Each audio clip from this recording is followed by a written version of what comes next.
जिस सुंदर कांड का पाठ हमने और आपने किया है ना, इसी सुंदर कांड के 22वें दोहे के बाद लिखा है, हनुमान जी रावण को समझा रहे थे कि राम नाम बिनु गिरा न सोहा। इस वाणी की शोभा कब है? जब इससे राम जी का नाम लिया जाए। और जो वाणी राम जी का नाम नहीं लेती उसके बारे में भी लिखा है, रामायण में बता दो। जो वाणी राम जी का नाम नहीं लेती उसके बारे में भी लिखा है। उसके बारे में लिखा है कि जो नहीं करे राम गुण गाना, जिये सुदाद और जिये समाना। वो जिब्या तो ऐसे समझो मेढक की जिब्या, आदमी की तो है ही नहीं, वो मेढक की जिब्या। मेढक देखा है ना, व्यर्थ में लगा रहता है टर टर टर टर। तो मेढक की जिब्या तो नहीं बनानी है हमें, तो राम जी का नाम लेना है इस जिब्या से, तो जिब्या पवित्र होगी, सफल होगी। ठीक है, तुलसी बगलो भाई।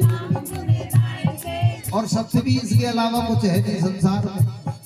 ये बात अलग है कि माया के वश और अज्ञान के वश आप पता नहीं क्या क्या सत्यमान करके बैठे, क्या क्या सत्यमान। अब तक बचपन में बताया गया धराधाम, बचपन में बताया गया धराधाम सत्य है, यौवन में बताया गया अर्थ काम सत्य है, जवानी में सब बताते हैं पैसा सत्य है। और तो किसकी बात करें, हमारे खुद के माता पिता ही हमें शिक्षा देते कि बेटे 4 पैसे होंगे तेरे पास तो दुनिया पूछेगी, पैसा नहीं है पास तो मेला लगे उदास। तो क्या पैसा सत्य है? ना, पैसा भी सत्य नहीं है। सत्य क्या है और कब पता चलता है? सुनिए, बचपन में बताया गया धराधाम सत्य है, यौवन में बताया गया अर्थ काम सत्य है, लेकिन पिंजड़े का पंछी जब पिंजड़े को छोड़ चला, अंत में बताया गया राम नाम सत्य है। सत्य क्या निकला? राम जी का नाम। राम जी का नाम ही सबसे बड़ा है और यही सत्य है। इसीलिए मैं बोलता हूँ इसी को भजनो। कुछ लोग सोचते हैं कि भजन करना तो बुढ़ापे का काम, बुढ़ापे में भजन नहीं होगा। और जो बुजुर्ग हैं उनसे जाकर के पूछ लेना कि भजन कैसा हो रहा है आपका, एक ही जवाब मिलेगा कि घुटनों का दर्द किसी समय बंद ही नहीं होता, भैया भजन कहाँ हो जाएगा। डॉक्टरों के चक्कर लगाने पड़ते हैं। इसलिए कबीरदास जी ने चेताया, काल करे सो आज कर, आज करे सो अब, पल में परले होगी कोहरी करे को कब। तो भजन कर मस्त जवानी में, बुढ़ापा किसने देखा है। अब नहीं गाओगे तो फिर कब गाओगे इस राम के नाम को? कब गाओगे,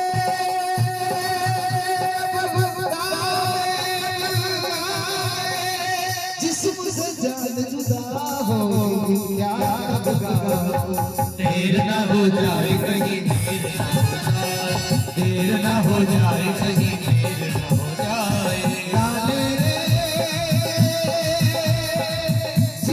बीता जाए, देर न हो जाए कहीं, देर न हो जाए, देर न हो जाए कहीं, देर न हो जाए। इसलिए तुलसी मगनो भई। हे भगवान, इतना लंबा चौड़ा भाषण सुना दिया मैंने आपको, लेकिन आपकी आवाज फिर भी नहीं निकली। तुलसी मगनो भई, जय हो तुलसी मगनो भई। आइए, तुलसी मगन भई राम गुण गाय के, तुलसी मगन भई राम गुण गाय के, तुलसी मगन भई निज भवन गगन तुलसी पति यह मत भायो, यह करत फल फल हर जथा का तुलसी राय। सुख भवन संजय समन गवन रघुपति गुण गना, अज सकल आस भरोस गावै, सुनहि संतत सत मना। हाँ, सुनहि संतत सत मना, सुनहि संतत सत मना। और 60वें दोहे में गोस्वामी जी ने इस सुंदर कांड की फलश्रुति लिखी।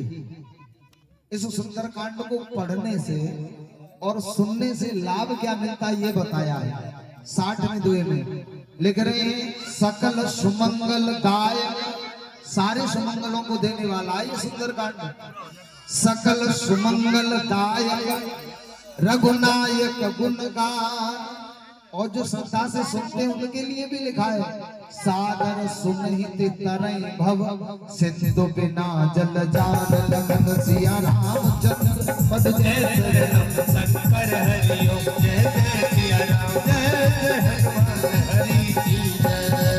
मंगल भवन मंगल हारी प्रभु दशरथ अजर बिहारी दीन दयाल बिरु संभारी हरनाथ भव संकट भारी अब प्रभु कृपा करहु एहि भांति सब तज भजन करो नित राखी सब तज भजन करहु दिन राति सब